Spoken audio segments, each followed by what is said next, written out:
इसलिए है क्योंकि हम अपने आप को नहीं जानते। दुख का कारण है अज्ञानता, और अज्ञानता का केवल एक ही तोड़ है, ज्ञान। तो आदि गुरु शंकराचार्य जी कहते हैं कि अपने आप को न जानना ही दुख का कारण है, और जो व्यक्ति अपने आप को जान ले वो इस दुख के प्रभाव से मुक्त हो जाता है। अब बात ये है कि ये परिवर्तन हमारे जीवन में कैसे आए और कौन लाए।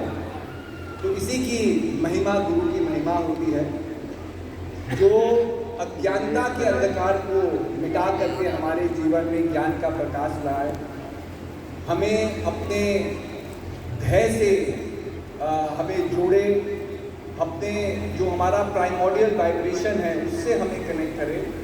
वही व्यक्ति हमारे आराध्य होते हैं, हमारे गुरुदेव होते हैं। और आज हम सब लोग कितने भाग्यशाली है कि हरिद्वार जैसी पुण्य भूमि में, पावन भूमि में हम अपने ही गुरु महाराज जी का जन्मदिन मनाने के लिए स्वाभाविक है। हम अलग अलग जगहों से आए हैं, अलग अलग देशों से आए हैं, अलग अलग भाषाओं को बोलते हैं, लेकिन हमारा मकसद एक है।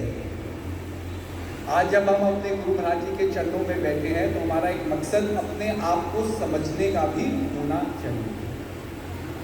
अब अज्ञानता का मतलब क्या है?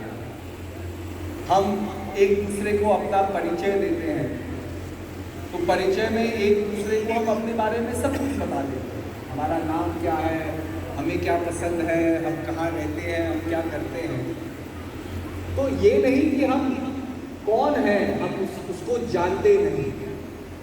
लेकिन जैसे जैसे जीवन बदलता है हमारी जीवन की एसोसिएशंस बदलती है। एसोसिएशंस का मतलब कि जिस तरीके से आप संसार से अपने आप को तोड़ते हैं। जब हम छोटे होते हैं, बच्चे होते हैं, तो स्वाभाविक है हर एक चीज़ में एक बच्चा खुशी प्राप्त करता है, क्योंकि उसका ध्येय संसार की रिस्पॉन्सिबिलिटीज नहीं होती। आगे बड़े होकर के तुम्हें बहुत बड़ा व्यक्ति बनना है, ये कोई समझ उसे नहीं सिखाई जा रही। तो बच्चे को आप देखोगे, कभी बारिश भी हो रही है, एक वृद्ध व्यक्ति या एक व्यक्ति जिसे काम करना है वो बड़ा दुखी हो सकता है, अरे बारिश हो गई, हम अपने काम पर कैसे पहुंचेंगे। लेकिन एक बच्चे को देखोगे, जब भी बारिश होगी वो एकदम हंसमुख होकर के, केयरफ्री होकर के, बिना किसी टेंशन के, बिना किसी संकोच के वो बारिश में हंसते हंसते खेलेगा।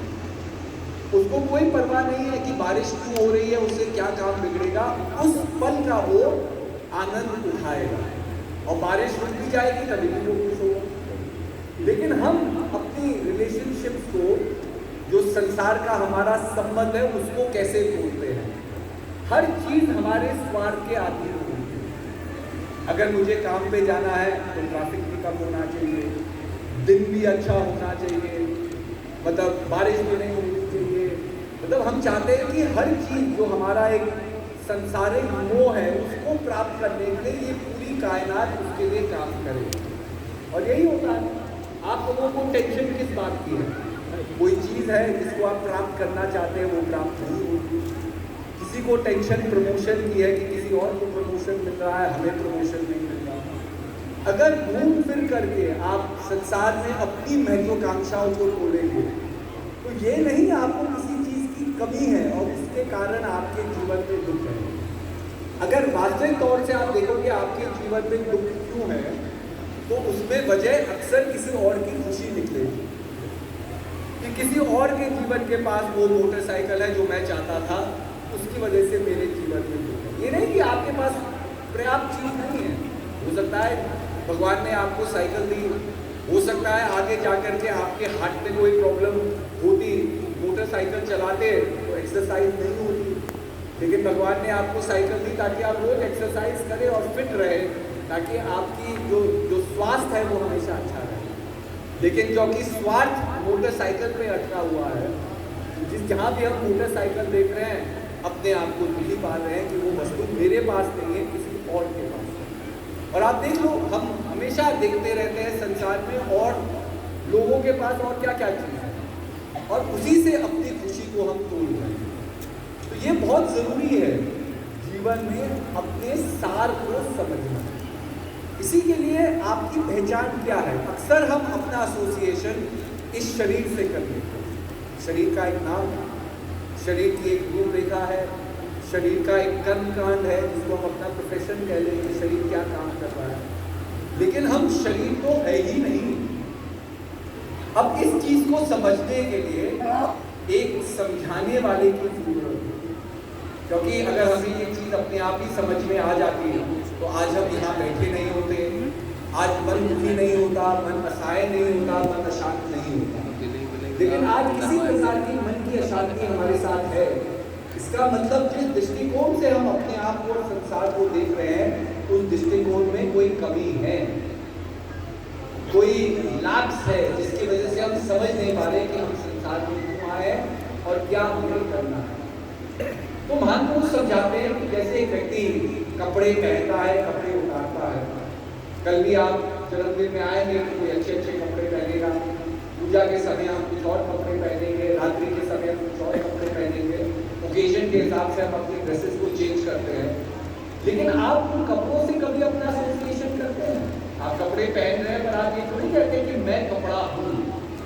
इसी प्रकार से शरीर में भी परिवर्तन होते हैं, लेकिन हम शरीर नहीं, हम शरीर से बढ़ करके उसके अंदर एक चेतना है।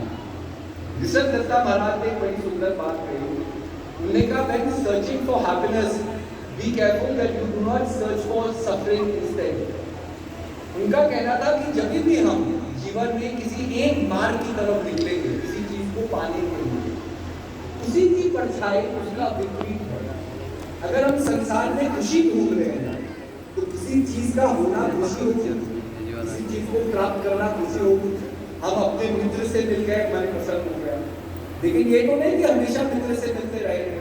जब मिलेंगे उसी की परछाई गुजरना भी है, उसको कभी ना कभी अलविदा कहना भी है।